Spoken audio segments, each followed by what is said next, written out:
Hello everyone, कैसे हैं आप सब। यूपीएससी गाइड में आपका स्वागत है। आज की जो डेट है वो है 16 जुलाई और आज हम देखने वाले हैं द हिंदू न्यूज़पेपर में UPSC prelims point of view से क्या क्या इंपॉर्टेंट न्यूज़ कवर थी। तो पहली न्यूज़ डब्ल्यूपीआई इन्फ्लेशंस के रिगार्डिंग है। ठीक है, तो हमें ये जो इंडेक्स है इसे देखने की ज़रूरत है। तो whole price index, short form है इसकी WPI। अब it measures the changes in the price of good sold and trade in bulk by wholesale business to other business. यानी ये WPI जो है ये इंडेक्स है जिससे हम महंगाई को मेजर करते हैं, राइट। तो it is use to find inflation in India. तो महंगाई को हम समझने की कोशिश करते हैं ये पर्टिकुलर होलसेल प्राइस इंडेक्स से। अब इसकी बेस ईयर क्या है, 2011 है, क्योंकि पहले कुछ और बेस ईयर थी, पर 2017 में ये 2011 इसकी बेस ईयर कर दी गई है। यानी 2011 के बेसिस पे हम इन्फ्लेशन यानी जो महंगाई है उसे चेक करेंगे। Publish by ministry of commerce and industry. तो आपको याद रखनी है कि ministry of commerce and industry इसे पब्लिश करती है। अब हम वेटेज देख लेते हैं WPI में क्या क्या है। तो चार हैं, ठीक है। Primary articles, fuel and powers, manufactured products और एक है फूड इंडेक्स। तो हम एक एक करके चलिए देख लेते हैं इसकी जानकारी। प्राइमरी आर्टिकल में क्या क्या आती है, cereals, paddy, wheat, pulses, vegetable, potato, onion, fruits, milk, egg, fish and meat. ठीक है, यानी ये खाने वाली प्रोडक्ट जो आती है इसमें, ठीक है, प्राइमरी आर्टिकल्स में। और नॉन फूड आर्टिकल्स भी हैं इसी के अंदर, जिसमें oil, seed, mineral, crude, petroleum भी प्राइमरी आर्टिकल के अंदर है। आपको याद रखनी है इसे कि मिनरल और क्रूड पेट्रोलियम प्राइमरी आर्टिकल के अंदर है, क्योंकि यूपीएससी आपसे पूछ सकती है कि which of the followings are under primary article of WPI। तो आपको पता होनी चाहिए कि ये इसमें मिनरल्स, क्रूड ऑयल भी है, ठीक है, पोटैटो, अनियन भी है, ये भी याद रखनी है। दूसरी देखते हैं फ्यूल एंड पावर। ये अलग से एक वेटेज में अलग से कैटेगरी है इसकी, ठीक है, जिसमें LPG, petrol, high speed diesel जिसके अंदर है, ठीक है। LPG अगर पूछी जाए या पेट्रोल पूछी जाए या हाई स्पीड डीजल पूछी जाए कि कौन सी पर्टिकुलर कैटेगरी में WPI के अंदर है, तो आपको पता होनी चाहिए फ्यूल एंड पावर। वैसे नाम ही से पता चल रही है फ्यूल एंड पावर, पर इसी में आपको मिनरल या क्रूड ऑयल, क्रूड पेट्रोलियम को ऐड करके पूछे तो आपको याद रखनी है वो प्राइमरी आर्टिकल में है, ठीक है। थर्ड देखते हैं मैन्युफैक्चरिंग प्रोडक्ट में। मैन्युफैक्चरिंग आइटम्स जो फूड प्रोडक्ट्स हैं, जैसे vegetable, animal oil and fats, ठीक है, बेवरेजेस। अब जो टबैको प्रोडक्ट्स भी इसी के अंदर है, मैन्युफैक्चर्ड प्रोडक्ट्स के अंदर है। कप क्लोथ्स हैं, ठीक है, फार्मास्यूटिकल्स हैं, मेडिकल, केमिकल एंड बोटॉनिकल प्रोडक्ट्स हो गई, या नॉन मेटेलिक मिनरल प्रोडक्ट्स हो गई। ये सारी मैन्युफैक्चर्ड प्रोडक्ट्स में है। अब लास्ट जो है फूड आर्ट इंडेक्स जो है, फोर्थ कैटेगरी, उसे देखते हैं। इसमें आती है अ, जो पर्टिकुलर जो फूड प्रोडक्ट्स वाली जो है, फ्रॉम मैन्युफैक्चरिंग प्रोडक्ट्स, ठीक है, मैन्युफैक्चर्ड प्रोडक्ट्स में जो फूड आएगी, या ये वाली प्राइमरी आर्टिकल्स में अगर कुछ भी आती है जो इन दोनों में नहीं है वो आएगी इसमें, ठीक है, फूड इंडेक्स में। अब हम देख लेते हैं वेटेज, क्योंकि यूपीएससी ने वेटेज पे क्वेश्चन पूछा हुआ है कि which of the following category has the highest wait in WPI। तो हमें पता होनी चाहिए कि किसकी ज़्यादा वेटेज है, क्योंकि इस बार लोएस्ट पूछ ले, राइट, या ये जो कैटेगरीज मैंने आपको बताई इसमें से कोई पूछ ले तो आपको ये पता होनी चाहिए। तो मैन्युफैक्चर्ड प्रोडक्ट की सबसे ज़्यादा वेटेज है, 64.2% है, ठीक है। दूसरी फूड इंडेक्स की है 24.4%, प्राइमरी आर्टिकल्स की है 22.6%, फ्यूल एंड पावर की है 13.2%। तो फ्यूल एंड पावर की सबसे कम है, ठीक है, सबसे ज़्यादा मैन्युफैक्चर्ड प्रोडक्ट। तो इसी पे क्वेश्चन थी कि सबसे ज़्यादा किसकी वेटेज है, ठीक है। तो हम ये यहाँ से ही इसे समझ सकते हैं। दूसरी न्यूज़ है कि अभी मुहर्रम की अभी मनाई जा रही है, राइट। तो अभी पैलेस्टीनियन फ्लैग्स को कुछ इंडिविजुअल्स ने बिहार में उसे वेव किया हुआ था। तो हमारे लिए ये इम्पॉर्टेंट न्यूज़ है। अब पैलेस्टीन के बारे में है तो हमें मैप देखनी पड़ेगी, राइट। और इस बार बहुत ज़्यादा ही न्यूज़ में है इसराइल, ठीक है। तो इसराइल की जो भी डिटेल्स है वो आप ज़रूर से इसे इसे रिमेंबर रखें। तो मैप किस किस से शेयर होती है बाउंड्री, पहले तो वो देख लेते हैं। Lebanon, Syria, Jordan, Egypt, Mediterranean sea. ठीक है, यह है गाज़ा जो हमास इस्लामिक ग्रुप्स के द्वारा कैप्चर की गई है। ये जो पर्टिकुलर एरिया देख पा रहे हैं वेस्ट बैंक, इसमें पैलेस्टीनियन रहते हैं। ठीक है, अब कुछ इंपॉर्टेंट सी देख लेते हैं। मेडिटेरियन सी है यहाँ पे, ये सी ऑफ गैलीली है, ये डेड सी है, ये लेक हुल्ला है, यहाँ पे गोलान हाइट्स है, ये सी ऑफ अकाबा है जो रेड सी से कनेक्ट होती है। कुछ और डिटेल में आपके लिए मैप मैंने आज कवर किया हुआ है। कुछ हम देख लेते हैं रिवर वगैरह जो मे बी इम्पोर्टेंट रहेगी। तो ये आप जॉर्डन रिवर देख पा रहे हैं, सीरिया और इसराइल के बीच से क्रॉस होती है। ठीक है, और ये जॉर्डन में भी जाती है। ये इंपॉर्टेंट हमारे लिए क्या है कि रिवर आपको पता होनी चाहिए कि जॉर्डन रिवर इसराइल से पास होती है। दूसरी ये नगेव डेजर्ट, ठीक है, इसराइल में ही है नगेव डेजर्ट, ये भी आपको याद रखनी है। और वैसे गोलान ये सब तो मैंने आपको बता ही दिया, राइट। आज की ये इमेज में क्या इंपॉर्टेंट है आपके लिए, एक तो डेजर्ट, दूसरी ये रिवर। तो बेसिकली हमने सारी चीज़ इसराइल के रिगार्डिंग कवर ही कर लिया, राइट।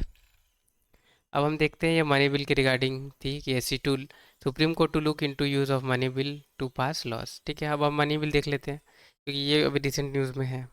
तो मनी बिल के बारे में देख लेते हैं। अब article 110 of the constitution deal with the definition of money bill. तो कैसे कोई बिल को मनी बिल कहा जाएगा, वो आर्टिकल 110 में जो कॉन्स्टिट्यूशन जो इंडिया के संविधान है उसमें मेंशन है। It states that the bill is deemed to be money bill if it's contain. कुछ सात क्राइटेरिया है, जिस अगर उसमें फुलफिल होती है तो इसे मनी बिल कही जाएगी। पहली, the imposition, abolition, remission, alteration और रेगुलेशन ऑफ एनी टैक्स। अगर कोई टैक्स को इम्पोज करनी हो या टैक्स को हटानी हो, राइट, या उसमें कोई चेंजेस करनी हो या उसे रेगुलेट करनी हो कोई टैक्स को, तब उस बिल को कहेंगे money bill. The regulation of the borrowed of money by the union of government, यानी अगर कोई यूनियन गवर्नमेंट अगर पैसे अगर बोरो करनी हो तो उसे भी मनी बिल कहेंगे। The custody of consolidated fund of India और the contingency fund of India, या the payment of money into और the withdrawal of money from any such fund. यानी कहने का ये मतलब कि कंसोलिडेटेड फंड से अगर पैसे निकालनी हो गवर्नमेंट को, या कंटीजेंसी फंड से अगर पैसे निकालनी हो, या तो पेमेंट करनी हो कोई मनी की, राइट, तो वो सब जो बिल पास की जाएगी पैसे निकालने के लिए इन सारे फंड से, तो उसे मनी बिल कही जाएगी। The appropriation of money out of consolidate fund of India, यानी जब बजट जब होती है पब्लिश, राइट, रिलीज होती है, उससे पहले जो पैसे निकालने रहती है उसे अप्रोप्रिएशन बिल पास की जाती है, राइट, वो एक टाइप की मनी बिल रहती है, राइट। तो वो इसी अगर ये कंटेन कर रही है अप्रोप्रिएशन ऑफ मनी, तब वो कंसोलिडेटेड फंड ऑफ इंडिया में से, तब उसे मनी बिल कही जाएगी। Declaration of any expenditure charge on the consolidated fund. अब आपको पता होगा कि जैसे सुप्रीम कोर्ट की सैलरी, सुप्रीम कोर्ट की जज की सैलरी हो, राइट, तो ये सैलरीज वगैरह रहती है, अगर वो भी निकालनी हो तो उसे भी हम मनी बिल कहेंगे, क्योंकि वो चार्ज कोई भी ऑफिसर है उनकी सैलरी पे करने के लिए एक्सपेंडिचर निकालनी पड़ रही है, राइट, पैसे निकालने पड़ रहे हैं हमें कंसोलिडेटेड फंड ऑफ इंडिया से, इसलिए इसे मनी बिल कहा जाएगा। और इंक्रीज अमाउंट, अगर कुछ सैलरी इंक्रीज करनी हो तब। ठीक है, the receipt of money on account of the consolidate fund, यानी अगर कुछ भी पैसे निकालनी हो कंसोलिडेट फंड से, वही बात है यहाँ पे। ठीक है, और यहाँ पे देख सकते हैं audit of account of union और द स्टेट। अगर ऑडिट करने के लिए भी अगर अकाउंट्स की अगर पैसे चाहिए होंगे, राइट, तो स्टेट हो या यूनियन की, तो अगर इसके लिए भी पास होती है बिल तो वो मनी बिल कहलाई जाएगी। और any matter incident to any of the matter specified above, यानी कोई और भी अगर मैटर अगर क्रिएट होती है ये सात कैटेगरीज के क्राइटेरिया के अलावा, तो उसे भी मनी बिल कही जाएगी। अब हम कुछ और देख लेते हैं मनी बिल के बारे में। However a bill is not to be deemed to be a money bill by reason only that is prove for. तो कौन सी ये सारी क्राइटेरिया है, ठीक है, तीन क्राइटेरिया के अगर अंदर आती है तो वो बिल को पर्टिकुलर हम मनी बिल नहीं कहेंगे। द इम्पोजिशन ऑफ फाइन और अदर पेनल्टी, ठीक है, अगर पेनल्टी या फाइन इम्पोजिशन करने के लिए कोई बिल पास की जा रही है तो उसे मनी बिल नहीं कहेंगे। The demand of payment of fee for licence और फ़ी फॉर सर्विस रेंडर्ड, अगर कोई सी भी पेमेंट फीस या लाइसेंस की करनी हो या कोई सर्विस की फ़ी पे करनी होगी, अगर उसके लिए पैसे चाहिए होगी, तो अगर बिल पास होती हो तो उसे मनी बिल नहीं कही जाएगी। The imposition of abolition, remission, alteration और regulation of any tax by local authority, यानी अगर लोकल अथॉरिटी है या लोकल बॉडीज़ है, राइट, अगर वो कुछ टैक्सेस में ठीक है, अगर वो कोई टैक्सेस में अगर अबॉलिशन उसे हटाना चाहते हो या कुछ इम्पोज करना चाहते हो या कुछ बदलाव करना चाहते हैं, लोकल बॉडीज़ की मैं बात कर रहा हूँ, तो वो भी मनी बिल कंसिडर नहीं की जाएगी। अब इफ़ एनी क्वेश्चन, कुछ और फैक्ट्स हैं जो आपको याद रखनी है। If any question arise whatever a bill is money bill और not, the decision of the speaker of the Lok Sabha is final. अगर कोई बिल को बतानी हो कि ये मनी बिल है या फाइनेंस बिल है या ऑर्डनरी बिल है, राइट, तो उसकी डिसीजन किसे दी जाएगी कि ये पर्टिकुलर बिल मनी बिल ही है, वो हम डिसीजन लेंगे स्पीकर। ठीक है, और ये जो डिसीजन लेंगे यही फाइनल भी रहेगी, तो आपको ये याद रखनी है। अब money bill can only be introduce in Lok Sabha, important point है, सिर्फ लोकसभा में ही इंपॉर्टेंट ये बिल को इंट्रोड्यूस की जाती है, राज्यसभा में नहीं की जाती है, right.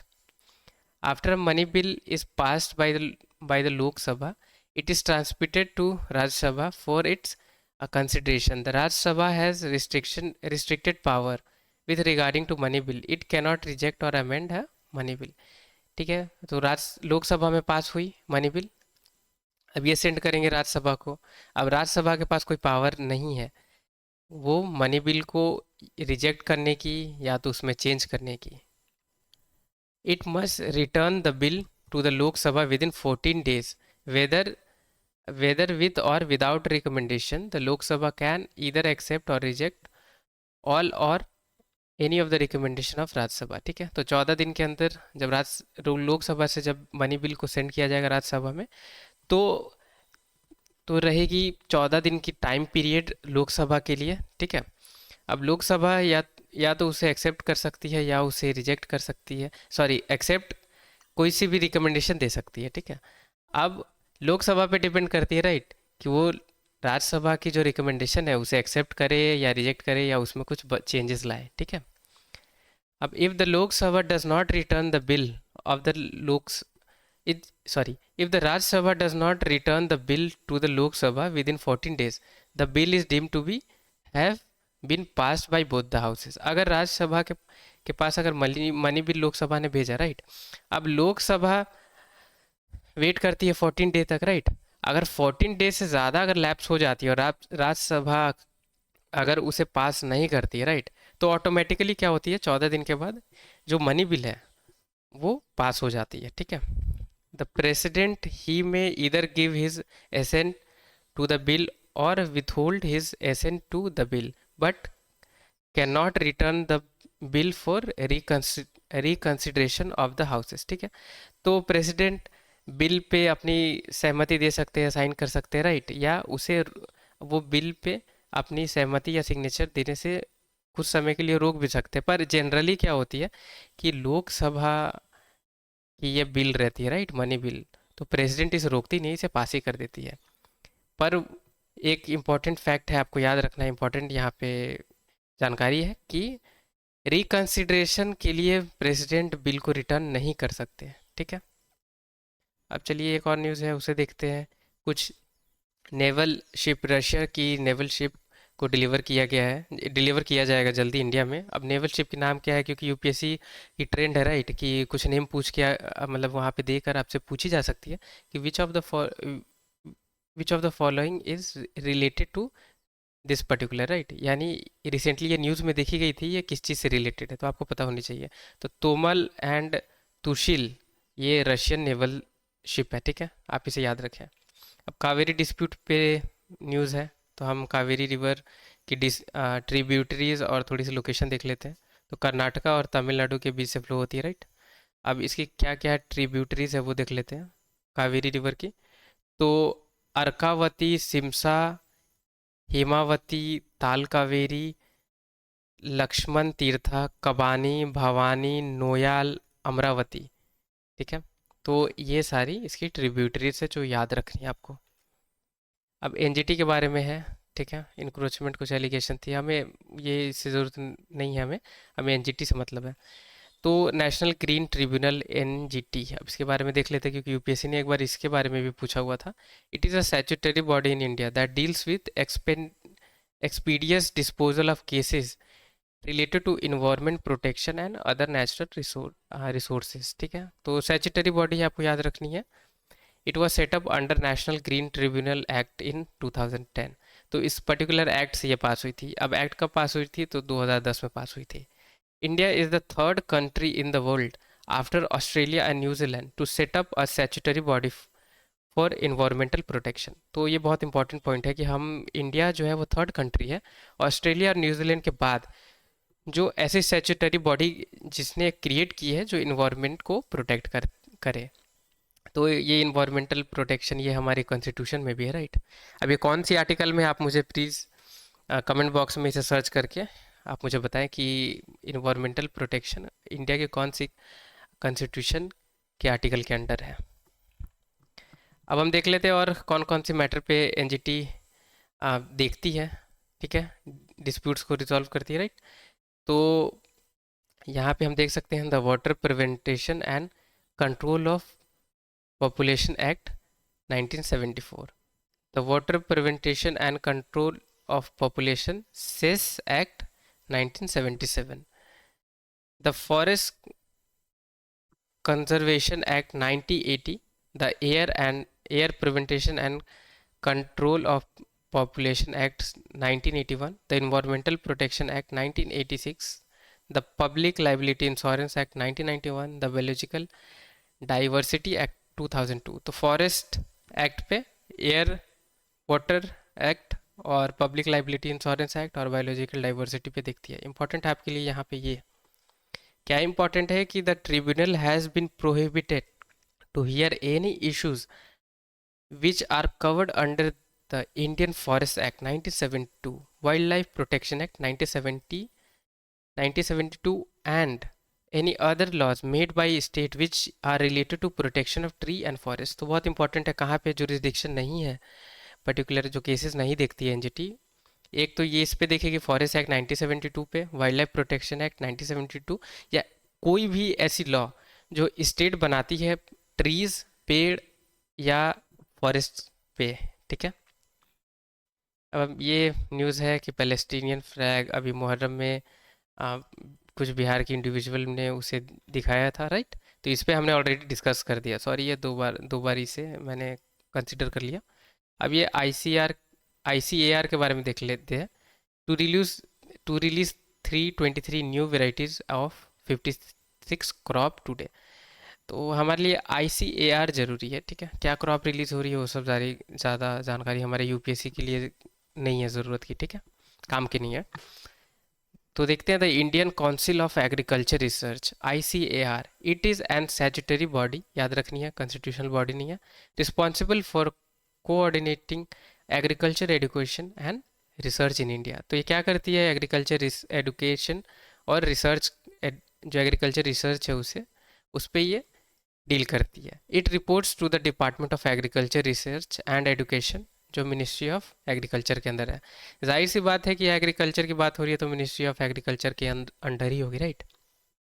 The union minister of agriculture serves as it president, ठीक है, तो ये भी लॉजिकल बात है, राइट। तो मिनिस्टर, एग्रीकल्चर मिनिस्टर इसके प्रेसिडेंट रहते हैं आईसीएआर के।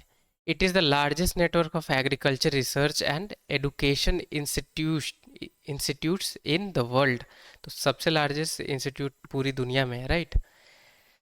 इट इज़ रजिस्टर्ड, इस्टेब्लिश कब की गई थी? तो 1929 में, तो आज़ादी से पहले के टाइम से ये इस्टेब्लिश्ड है, तो ये आप देख सकते हैं।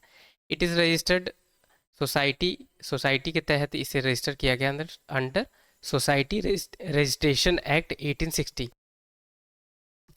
It is the apex body for coordinating, guiding and managing research and education in agriculture, including horticulture, fisheries and animal sciences in entire country. तो यहाँ पे ये इंपॉर्टेंट है कि ये एपेक्स बॉडी है, ठीक है, कोऑर्डिनेट करती है, गाइड करती है, मैनेज करती है, और साथ साथ में हॉर्टिकल्चर, फिशरीज और एनिमल साइंसेस में भी डील करती है।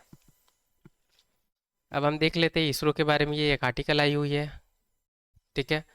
एक आर्टिकल उतनी तो इम्पोर्टेंट नहीं है, कुछ कुछ जानकारी है कि कौन कौन सी हमारे पास लॉन्चिंग व्हीकल्स है, जैसे स्मॉल सैटेलाइट लॉन्च व्हीकल है, या पोलर सैटेलाइट लॉन्च व्हीकल है, या जियो सिंक्रोनस सैटेलाइट लॉन्च व्हीकल है, या मार 3 लॉन्च व्हीकल है। ये सब कुछ कुछ बात की गई थी वहाँ पर। हमारे लिए इम्पोर्टेंट है ये आदित्य L1, ठीक है। अब ये आदित्य L1 पूछ सकती है आपसे कि ये जो मिशन है इसरो की, ये कौन सी पर्टिकुलर चीज़ से रिलेटेड है, ठीक है। तो India first observatory class space based solar mission. तो ये सोलर मिशन है, ठीक है, सन से रिलेटेड है, ये आदित्य वन मिशन आपको याद रखनी है।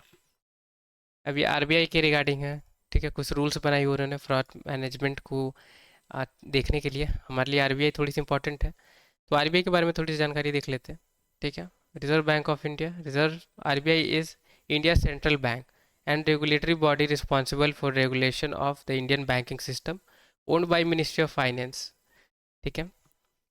तो आरबीआई है, ये सेंट्रल बैंक है। सेंट्रल बैंक का क्या मतलब कि आरबीआई बॉस है सारी बैंकों की, ठीक है। इसके अंडर बाकी बहुत सारी बैंक्स हैं, राइट। इसमें एसबीआई हो या एचडीएफसी हो या आईसीआईसीआई हो, ऐसी बहुत सारी बैंकिंग या नॉन बैंकिंग रहती हैं, वो सारी को रेगुलेट करती है, राइट, रेगुलेशन करती है उस पर। और ये इसे किसने ओन किया हुआ है, तो मिनिस्ट्री ऑफ फाइनेंस में ने, ठीक है। इस्टेब्लिश कब हुई थी, इंपॉर्टेंट हमारे लिए, 1935। It is responsible for control, issue and maintaining supply of Indian rupees. तो कंट्रोल करती है, मनी को इशू करती है और मेंटेन करती है कि ज़्यादा मनी की सप्लाई ना हो इंडिया में, राइट, जिसे मनी मल्टीप्लायर भी हम बोलते हैं। The Reserve Bank of India was founded on April 1935 to respond to economic troubles after the First World War, ठीक है। तो ये क्या करती है, ये कब बनी थी, फर्स्ट वर्ल्ड वॉर के बाद इकोनॉमिक में ज़्यादा ट्रबल हो गई थी, राइट, तब ये बनी थी।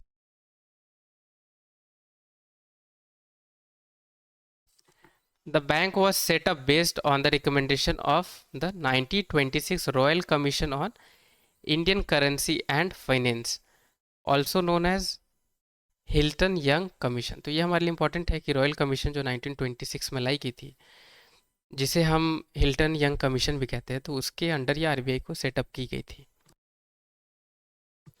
The RBI also act as Burma's, now Myanmar, central bank until April 1947, except during the year of Japanese occupation 1942 to 1945, even though Burma seceded from the Indian union in 1937। यानी कहने का ये मतलब कि ये कुछ पर्टिकुलर टाइम पीरियड के लिए म्यांमार की भी आरबीआई उसे गवर्न कर रही थी, ठीक है।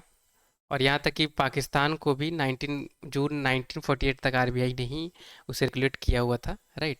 हालांकि बाद में पाकिस्तान ने अपनी जो स्टेट बैंक ऑफ पाकिस्तान थी उसे इस्टेब्लिश कर ली थी। RBI was establish in Calcutta. तो आपको याद रखनी है कि सबसे पहले आरबीआई कहाँ कहाँ इस्टेब्लिश की गई थी, तो ये कोलकाता में हुई थी, ठीक है। बट इट वाज मूव्ड, बाद में इसे बॉम्बे मूव कर दिया गया 1937। तो आपको याद रखनी है क्योंकि ये कब हुई थी, तो ये कलकत्ता में इसे इस्टेब्लिश की गई थी, फिर बाद में इसे मुंबई मूव कर दी गई थी। अब हम सीरिया के बारे में देख लेते हैं, कुछ न्यूज़ है। अब सीरिया की मैप हमारे लिए इंपॉर्टेंट है, तो ये सीरिया है। कौन कौन सी कंट्री से बाउंड्री शेयर होती है, इराक, ठीक है, जॉर्डन, इसराइल, लेबनन, टर्की। कुछ और डिटेल देख लेते हैं सीरिया के बारे में, ठीक है। ये लेक अल असद आपको याद रखनी है, ये सीरिया में है, ठीक है।